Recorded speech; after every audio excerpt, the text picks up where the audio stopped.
Anything এটা থাকলে আমি উপর দিয়ে জ্যাকেট পরবো simple as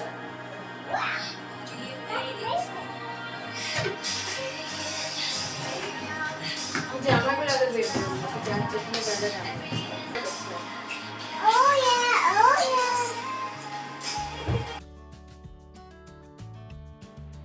hello and a very warm welcome to my new blog. আশা করি আপনারা সবাই খুব ভালো আছেন, সুস্থ আছেন। তো ভিডিও স্টার্টিং থেকে এখন অবধি আপনারা যা দেখছেন আপনারা বুঝতেই পেরে গেছেন দ্যাট আমরা প্রিপেয়ার করছিলাম, মানে প্যাক করছিলাম আমাদের ফার্স্ট ট্রিপের জন্য। সো আমি যখন প্যাকিং করছিলাম তখন সৌভিক, আমার মেয়ে সবাই চলে এসছে, এরা নাকি আমাকে হেল্প করবে। হেল্প তো কিছু করছিল না, আমাকে শুধু কনফিউজ করছিল। তো এত কনফিউজ করে দিয়েছিলাম, আমি সৌভিককে বলেছিলাম তুমি চলে যাও, মেয়েকেও বলেছিলাম চলে যেতে। সৌভিক তো চলে গেছিলো, বাট আমার মেয়ে কি চলে যাওয়ার মানুষ না, ও ঠিক আবার ঘুরে ফিরে ফেরত চলে এসেছিলো। আর ফেরত এসলো তো একা আসেনি, এক গাদা বেলুনস নিয়ে এসেছিলো। এই বেলুনসগুলো আমরা এনেছিলাম ওর বার্থডের জন্য। তো ইউকেতে ওর ফার্স্ট বার্থডে সেলিব্রেট করার পরে আমি এই বেলুনসগুলো ফেলতে পারিনি, তো আমি স্টোর রুমে রেখে দিয়েছিলাম। তো ওকে যখন চলে যেতে বললাম ও টুকটুক করে স্টোর রুমে গেল, দিয়ে সব কটা বেলুন নিয়ে চলে আসলো। এবার নাকি আমাকে ওটাকে স্কার্টের মতো বানিয়ে দিতে হবে, সেটা পরে ও নাচবে, তারপরেই আমি প্যাকিং করতে পারবো। তাই বললাম ঠিক আছে, সেটাই কর।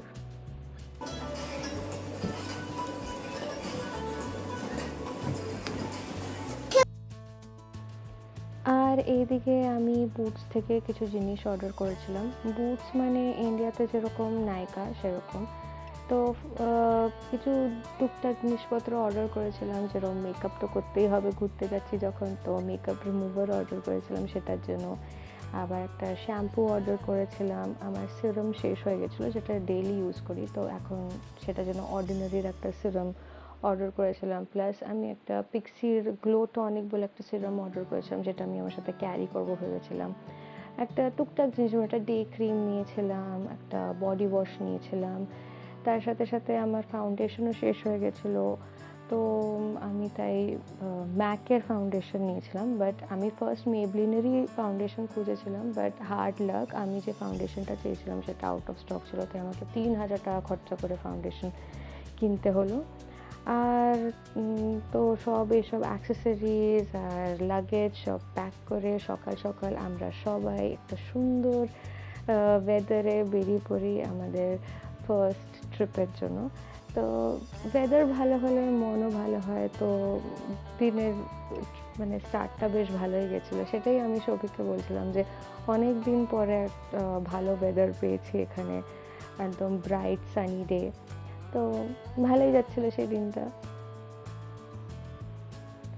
আর ফাইনালি আমাদের উবার ড্রপ করে দেয় নিউ ক্যাসেল সেন্ট্রাল স্টেশনে। তো উবার আমাদের ড্রপ করে পার্কিং লটে, আর ওইদিকে সৌভিক সব লাগেজ নিয়ে আসছে, আর আমি এখানে আমার লাগেজের সাথে আছি। মানে আমার দায়িত্ব ছিল মেয়েকে ঠিক করে হ্যান্ডেল করা।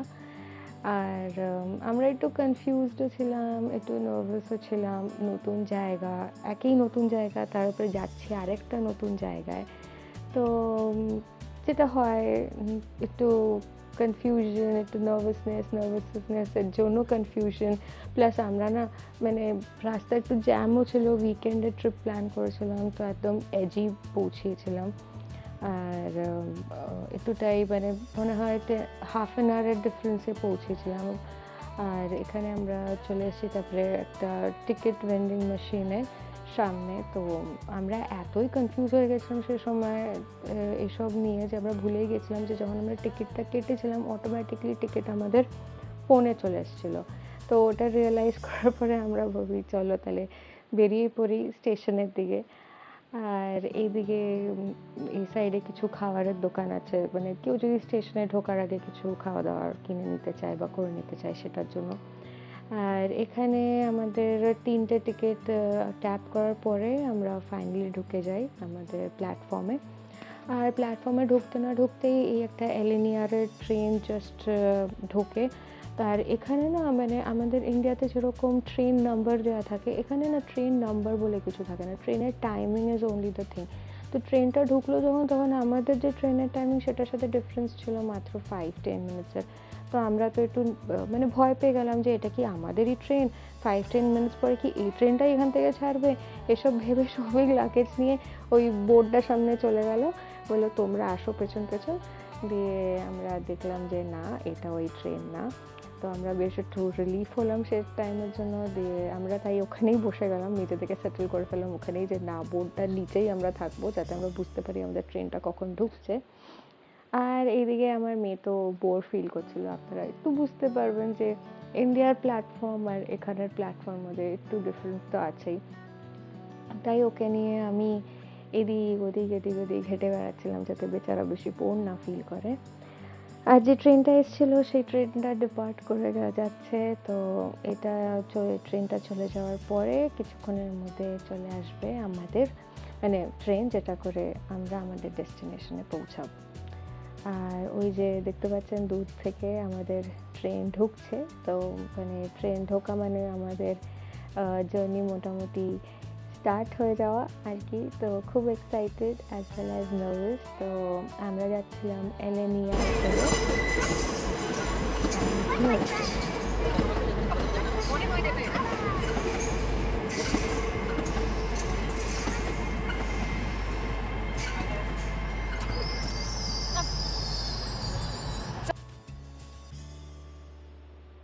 তো ফাইনালি আমাদের ট্রেন এসে পৌঁছিয়ে যায়। আর ফার্স্ট যাদের নামার তারা নেমে গেছিলো। দিয়ে আমরা ভাবলাম আমরা লাস্টেই উঠবো, কেন কি আমাদের কাছে লাগেজটা কম্পারেটিভলি একটু বেশি ছিল অন্যদের থেকে।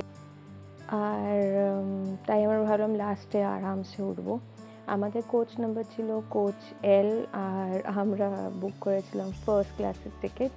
যেহেতু এটা আমাদের ফার্স্ট জার্নি, তাই ভাবলাম ফার্স্ট ক্লাসের টিকিট বুক করাটা খুব দরকার। আর এখানে আরেকটা আছে, সেটা হচ্ছে স্ট্যান্ডার্ড ক্লাস। আর স্ট্যান্ডার্ড ক্লাসের জন্য তো পুরো জীবন বাকি রয়েছে। আর এখানে সৌভিক লাগেজ রাখার জন্য দাঁড়িয়ে গেছিলো, আর আমি মেয়েকে নিয়ে ভেতরে ঢুকে গেলাম। আমার মেয়ের একটা হ্যাবিট আছে, সবাইকে হাই হ্যালো করতে করতে ঢুকবে। তো সবার সাথে কথা বলতে বলতে ঢুকছে, আর আমি এখানে খুঁজছি আমাদের সিট কোনটা আর কি। তো ফাইনালি আমরা পৌঁছে যাই আমাদের সিটের সামনে। আর মেয়েকে জিজ্ঞেস করছিলাম যে ও কোথায় বসবে। তো ও তো কিছু উত্তর দিল না। আমি ওকে তাড়াতাড়ি ভেতরে ঢুকিয়ে দিলাম, পেছনে আরও লোক দাঁড়িয়ে ছিল তাই আর কি। তো এখানে মেয়ে সেটেল হয়ে গেছে, আর ওইদিকে সৌভিকও চলে এসছে লাগেজ র্যাকে সব লাগেজ রেখে।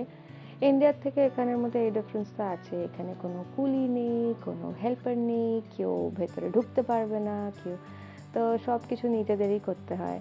আবার একটা জিনিস হচ্ছে যে লাগেজ আবার সিটের নিচেও রাখা যাবে না, লাগেজ ওই লাগেজ র্যাকেই রাখতে হবে। আর মানে মাথার ওপরে একটা জায়গা আছে যেখানে কিছু লাগেজ রাখা যেতে পারে, বাট ওখানে অনেক বড় বড় ব্যাগস তো রাখা যায় না, হ্যান্ড ব্যাগ বা ডাফেল ব্যাগের মতো সাইজ আর কি। আর দেখতে দেখতে আমাদের ট্রেন স্টার্ট করে ফেললো। সো একদম অন রাইট টাইমে স্টার্ট করেছিল।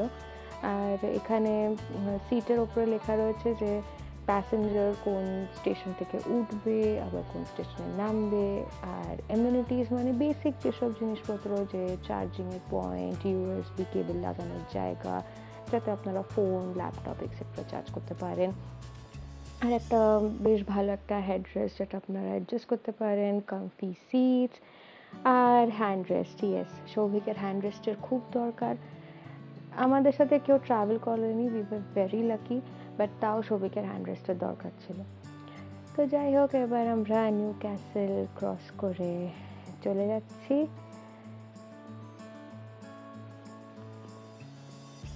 আর যেহেতু আমরা ফার্স্ট ক্লাসে ট্রাভেল করছিলাম, তাই আমাদের মিল ইনক্লুডেড ছিল। তো ওরা মেনু কার্ড দিয়ে গেছিলো, যেখানে লেখা ছিল আমরা কি মানে কি কি। Thank you so much. Would you like any sauce for the flambe sausage sandwich and the breakfast? So you got brown sauce or ketchup? Ketchup. Ketchup. Yeah. There you go. Thank you. Anything else? No. That's all. Yeah. Thank you. Thank you. Anybody joining us from Newcastle? তো যেহেতু বললাম menu include মানে sorry খাবার included ছিল, আর আমরা breakfast টাইমে travel করছিলাম, তো তাই একজন এসে এখান থেকে আমাদের অর্ডার নিয়ে গেল আমরা কি কি খাবো, দেন আর কি কি অ্যালার্জিস, প্রেফারেন্সেস, এদের এসব অনেক কিছু থাকে, তো সেগুলো সব জিজ্ঞেস করে গেল। আর এখানে আমি আমার মেয়ের সিটটা একটু অ্যাডজাস্ট করে দিচ্ছি। I know this. I can cut like. Now when someone goes down, you go, "Well, I can cut your back." Like what? Then one of the lads was like, "Come here, I'll track your back." I was like, "Maybe you're not gonna get no spots out of my back." Would you like milk as well? Yeah, milk and sugar. And that's smooth, right? And sugar, yeah. That's not cracking. Is there you want? Another one? We get more coffees in a minute, all right? Thank you so much. তো এখানে আপনি দেখতেই পারলেন প্রথমে তো ওরা ব্রেকফাস্টের order নিয়ে গেল, তারপরে এখানে আমাদের কফি সার্ভ করতে চলে এসেছিল, দিয়ে তার সাথে অনেক কুকিজ আর ব্রাউনিজ দিয়ে গেছিলো। তো সেই কুকিজ অ্যান্ড ব্রাউনিজ খেয়েই আমরা ওয়েট করছি বাইরের এই সিনিক ভিউ এনজয় করতে করতে আমাদের ব্রেকফাস্টের জন্য। আর এদিকে চলে এসছে ব্রেকফাস্ট, আর সৌভিক এখানে কফি বানাচ্ছে। তো ওরা দুধ আর কফিটা দিয়ে গেছিলো, সুগার যার যেরকম সে সেরকম ইউজ করে নিতে পারে। আর এটা যেটা দেখছেন এটা কোনো বার্গার না, এটা হচ্ছে সসেজ স্যান্ডউইচ। আর প্লাস আমাদের কপাল, আমরা তো পক খাই না, বিফ খাই না, আর এখানে নাকি চিকেন স্যান্ডউইচ চিকেন সসেজ পাওয়া যায় না, তাই আমরা পেয়েছি সসেজ স্যান্ডউইচ। তো এই সসেজ স্যান্ডউইচ মানে আমরা ভেজিটেরিয়ান সসেজও পাইনি, আমরা ভিগান সসেজ পেয়েছি। তো যাই হোক, যেটা পেয়েছি সেটাই খেতে হবে। তো এখানে সৌভিক যেটা অর্ডার করেছিল, মানে সৌভিকের জন্য যেটা আমি অর্ডার করেছিলাম সেটা তো চলে এসেছিলো, কিন্তু আমার ব্রেকফাস্টটা তখন অবধি আসেনি। আমরা টোটাল 2টো ব্রেকফাস্ট অর্ডার করেছিলাম আর মেয়ের জন্য একটু ফ্রুটস নিয়ে নিয়েছিলাম। আর এখানে মেয়েকে আমি একটা ব্রাউনি ফুলে দিয়ে দিয়েছিলাম যাতে ও মানে কিছু তো একটু খায় আর কি। আর যা হয়, আমার যেহেতু ব্রেকফাস্ট আসেনি তাই সৌভিকও খাবে না, সেটা নিয়ে আমি একটু ইরিটেটেডও হয়ে গেছিলাম। তো যতক্ষণ ব্রেকফাস্ট আসছে না, বললাম ঠিক আছে তাহলে আমরা কুকি ব্রাউনি খেয়েই চালাই আর কি। তো কফি খেতে খেতে খুব তাড়াতাড়ি ওরা আমাকে আমার ব্রেকফাস্টটাও দিয়ে যায়। তো আমি যেটা অর্ডার করেছিলাম was English breakfast, mini English breakfast but vegetarian breakfast. তো এখানে ভেজিটেরিয়ানে ওরা আমাদেরকে দিয়েছিল একটা ফ্রাইড এগ, 2টো ভিগান সসেজ, তার সাথে ছিল একটা hash brown, salted mushrooms and baked beans. আর আমার মেয়েকে আমি জিজ্ঞেস করলাম যে ও কিছু খাবে কি না, বাট ও অ্যাজ ইউজুয়াল না করে দিল। তো আমি রাস্তায় আমার মেয়ের সাথে বেশি ঝামেলা করি না। আর এদিকে সৌভিক আমার ফোনটা ফেলে দিল, একটা মাত্র ফোন, সেটা আবারও ফেলে দিয়েছিল বলে আমি খুব রেগে গেছিলাম ওর ওপরে। আর এখানে আমি আমার ব্রেকফাস্টের ওপরে একটু সল্ট স্প্রিঙ্কল করছিলাম। এখানের লোকেরা সল্ট খুব কম খায়, সুগার তো খাই না specifically for T and coffee, কিন্তু তাছাড়া কেকস চকলেটস অনেক খায়। তো সৌভিককে তো ওরা লবণের কোনো স্যাশে দেয়নি, আমাকেই শুধু দিয়েছিল। তো আমি সৌভিককে ওখান থেকে একটু শেয়ার করলাম, ও বলতেও পারছিল না যে ওরও লবণের দরকার আর কি খাবারে। আর খেতে খেতে দেখি অন্য সাইডে এত সুন্দর একটা ভিউ ছিল, ওই সাইডটায় একদম সি ভিউ পাওয়া যাচ্ছিল। আর আমার খুব খারাপ লাগছিল যেহেতু আমাদেরকে এখানে টেবিলটাই নিতে হয়েছিল, তাই আমরা ওই ভিউটা এনজয় করতে পারছিলাম না। আমাকে এখান থেকে ফোনটা জুম করে করে ওখান থেকে ভিউটা ক্যাপচার করতে হচ্ছিল, বাট খুব সুন্দর লাগছিল ভিউটা সেখান থেকে। ভিউ এনজয় করতে করতে সবার সাথে কথা বলতে বলতে আমাদের ব্রেকফাস্ট ফাইনালি ডান।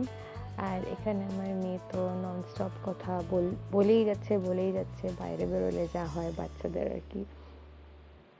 আর এসবের মাঝখানে ফাইনালি আমাদের ডেস্টিনেশন চলেই এসছে, আর কিছুক্ষণের মধ্যে আমাদের ট্রেন ঢুকে যাবে। তো আমাদের টোটাল জার্নি ছিল মোটামুটি 2 ঘন্টা মতো। তো বেশ শর্ট অ্যান্ড কিউট জার্নি, খাওয়া দাওয়া বেশ কমফোর্টেবলও ছিল, বেশি স্ট্রেসফুলও ছিল না। বাচ্চাকে নিয়ে ফার্স্ট টাইম ট্রাভেল করছি, তাই বেশি কোনো লং ডিস্টেন্সও ট্রাভেল আমি করিনি। আর আমি ক্যাপচার করার চেষ্টা করেছি, কিন্তু জানি না আপনারা দেখতে পেরেছেন কিনা। তো আমার ফার্স্ট ট্রিপের জন্য আমরা এসেছিলাম স্কটল্যান্ডে। তো এটা ছিল এই ট্রেনের লাস্ট স্টপ, তো আমি তাই সৌভিককে বললাম যে আমরা আরামসে This way. Daddy, what are you doing up there? Look, Daddy.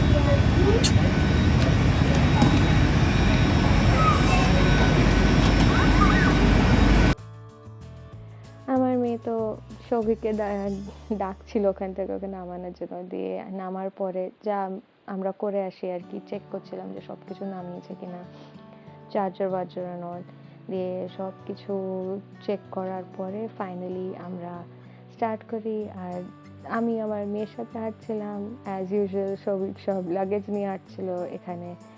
আর আমরা এসেছিলাম এলিনিয়ার করে। আর এখানে আসার জন্য আরও দুটো ট্রেন আছে, একটা লুমো বলে একটা ট্রেন আছে, একটা ট্রান্সপেনাইন বলে একটা ট্রেন আছে, বাট আমরা এলিনিয়ার করে এসেছিলাম। এলিনিয়ার মানে হচ্ছে I guess London North East Railways. আর এখানে ফার্স্ট ক্লাসেরও টিকিটস পাওয়া যায় অ্যাজ ওয়েল অ্যাজ স্ট্যান্ডার্ড ক্লাসেরও পাওয়া যায়। আর সিটিং অ্যারেঞ্জমেন্ট ফার্স্ট ক্লাসের হচ্ছে লাইক 2:1, যেটা আপনারা দেখলেন। আর স্ট্যান্ডার্ড ক্লাসের হচ্ছে 2/2। আর ফার্স্ট ক্লাসে আই গেস খাবার ইনক্লুডেড থাকে, মানে যেরকম জার্নি সেই হিসাবে আপনারা খাবার পাবেন। আর স্ট্যান্ডার্ড ক্লাসে খাবার থাকে না, বাট ওখানে একটা প্যান্ট্রি কার বা একটা ক্যাফেটেরিয়া মতো থাকে, সেখানে গিয়ে আপনারা খাবার নিতেই পারেন। লাইট স্ন্যাক্স পাওয়া যায়, ড্রিঙ্কস পাওয়া যায়, কফিস পাওয়া যায়, তো ওই আর কি। তো এক্সিটের দিকে যেতে যেতে আমরা চলে এসেছিলাম এই এরিয়াতে, এটা হচ্ছে লাগেজ ড্রপ এরিয়া। তো কেউ যদি কোনো কাজের সূত্রে এখানে আসে বা জাস্ট ওয়ান ডে ট্রিপে আসে, তো তারা কি করবে, লাগেজটা এখানে ড্রপ করে দিতে পারে। ঘুরে টুরে যাওয়ার সময় আবার লাগেজ এখান থেকে কালেক্ট করে ফেরত চলে যেতে পারে। আবার আরেকটা জিনিসও হয় এখানে, যে হোটেলের টাইমিংসগুলো খুব উইয়ার্ড। দুপুর 3টে থেকে শুরু করে পরের দিন সকাল 11টার দিকে চেক আউট হয়ে যায়। তো কেউ যদি তার আগে আসে তখন কি করবে, তো যেরকম আমরা তার আগে চলে এসেছিলাম, তখন আমাদের মতো লোকেরা কী করবে, সেটা হচ্ছে এখানে লাগেজ ড্রপ করে দেবে, দিয়ে তারপরে ঘুরে টুরে আবার লাগেজ নিয়ে হোটেলে চলে যাবে। তো কিন্তু আমরা এখানে লাগেজ ড্রপ করিনি। আর এখানে আমার ফোন একটা খুব নোট ছিল, কেন কি আমাকে একটা জোর ধাক্কা দিয়ে দিয়েছিল ভুল করেই আমার হাতে। আর আমি তো অতটাও এখনও কমফোর্টেবল হয়ে উঠিনি ফোন নিয়ে, তাই একটু ফাম্বল করে গেছিলাম ওখানে। আর এখানে একটা মানে খুব খুব বেশি কিছু নয়, টুকটাক খাওয়ার জায়গা আছে, যেরকম ওখানেও ছিল কস্টা, গ্রেক্স, তারপরে কিছু বইপত্রর দোকান টোকান ছিল। বাট আমরা যেহেতু খেয়েই এসেছিলাম, তাই আমরা এখানে আর টাইম ওয়েস্ট করিনি। আমরা ডিসাইড করি যে আমরা তাড়াতাড়ি হোটেলে যাওয়ার চেষ্টা করব। তো তাই আমরা খুঁজছিলাম যে কোন দিক দিয়ে যেতে হবে, সব কিছু নতুন আমাদের জন্য। তো যেদিকে আমাদের যাওয়ার ছিল সেই দিকে আবার এসকেলেটার ছিল না, আর সিঁড়ি করে সৌভিকত লাগেজ ওঠানো ইজ রিয়েলি নট পসিবল। তাই আমরা ফাইনালি ডিসাইড করি, খুঁজে খুঁজে লিফট খুঁজে পাই, দিয়ে আমরা লিফটে করে চলে আসি ওপরে। আর ফাইনালি আমরা বেরিয়ে পড়ি স্টেশনের বাইরে। তো স্টেশনের বাইরেই আপনারা দেখতে পাচ্ছেন এখানে একটা ট্যাক্সি স্ট্যান্ড লেখা আছে, বাট আমরা ট্যাক্সি করি না, আমরা উবারের জন্য ওয়েট করছিলাম। আমরা উবার বুক করে ফেলেছিলাম, বাস একটু ওয়েটিং টাইম ছিল, তো আমরা ওয়েট করছিলাম উবারের জন্য। আর ওয়েদারটা না এখানে আস্তে আস্তে কেমন হঠাৎ করে ক্লাউডি হয়ে গেল। স্টার্ট করেছিলাম তখন বেশ সানি ছিল। আর এই যে আমরা যেখানে এসেছি এডিনবরা, মানে আমরা সবাই এটাকে এডিনবার্গ বলি, স্কটল্যান্ডের ক্যাপিটাল এডিনবার্গ, কিন্তু এখানে লোকেরা এটাকে এডিনবরা বলে প্রনাউন্স করে। তো আমাদের ফার্স্ট ডেস্টিনেশন হচ্ছে স্কটল্যান্ডের ক্যাপিটাল এডিনবরা। তো দেখা যাক এবারে ট্রিপটা কেমন হয়। আর এদিকে আমাদের উবার চলে এসছে। আর এডিনবরা তো আপনারা হয়তো জানবেন, is very famous for its wool. আর এখানে স্ট্রিটের সাইডে অনেক এরকম দোকান আছে যেখানে উলেন জামা কাপড় পাওয়া যায়। শপিং তো নিশ্চয়ই হবে, আগে পুরো ট্রিপটা হয়ে যাক। তো আমরা এখানে এসেছিলাম 2 দিনের জন্য, প্লাস উইকেন্ডও ছিল, তাই একটু মানে এখানের হিসাবে একটু বেশি ট্রাফিক ছিল রাস্তায়।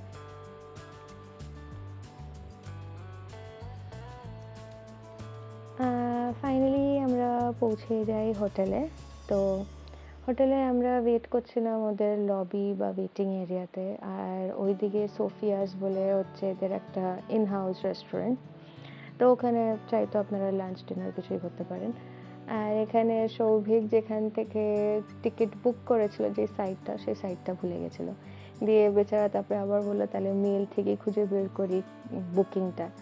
তা ফাইনালি তারপরে সৌভিক চেক ইন করতে চলে গেল, আর এখানে মেয়ে কিছু একটা খুঁজে পেয়েছে এখান থেকে লবি থেকে, সেটা নিয়ে খুব এক্সাইটেড। আর আমি দেখছিলাম এখানে এরকম একটা ছোট একটা কিউট কাউন্টার ছিল যেখানে সোডাস বা soft drinks, even fruit juice, বাচ্চাদের জন্য জুস, জলের বোতল, কাপ কেকস, দেন কুকিজ, চকলেটস, আর টুকটাক স্ন্যাক্স, কফি, ইভেন হার্ড ড্রিঙ্কসও পাওয়া যাচ্ছিলো। এই কাউন্টারেই সব পাওয়া যাচ্ছিলো। তো আমি জাস্ট দেখছিলাম যে এখান থেকে যদি কিছু নেওয়া যায়। আর এখানে তারপরে আমরা ডিসাইড করলাম যে এখানে আমরা আমাদের লাগেজটা ড্রপ করে দিই, কেন কি আমরা 3টের আগেই চলে এসেছিলাম। তো এখানে যদি তার আগে চেক ইন করতে হয় দেন তোমাকে এক্সট্রা টাকা দিতে হবে, বাট যদি লাগেজ ড্রপ করতে চাও হোটেল একদম ফ্রি ছিল। তো আমরা লাগেজ ড্রপ করে দিই, মেয়েকে একটা কেক কিনে দিয়ে কাউন্টার থেকে, নিজের জন্য 1 কাপ কফি নিই, এখানে শুধু স্টারবাক্সেরই কফি পাওয়া যাচ্ছিলো, তো নিজের জন্য 1 কাপ কফি নিই, দিয়ে তারপরে লাগেজ ড্রপ করে আমরা বেরিয়ে পড়ি আমাদের ফার্স্ট ডেস্টিনেশনের দিকে। তো বাট সেই ভিডিওটা এই ব্লগে নেই, সেই ভিডিওটা আমি দেবো নেক্সট ব্লগে। তো এত দূর আপনাদের ভিডিওটা যদি কিছু ভালো লেগে থাকে then do like, share and subscribe my channel. আর এডিনবরাতে আমরা কোথায় কোথায় ঘুরেছি সেই ভিডিওটা দেখার জন্য প্লিজ স্টে টিউন। আর যেটা আমি সবসময় বলি, আপনাদের ভালো থাকবেন, সুস্থ থাকবেন। দেখা হচ্ছে তাহলে আপনাদের সাথে খুব শিগগিরই আমার নেক্সট ব্লগে। Take care.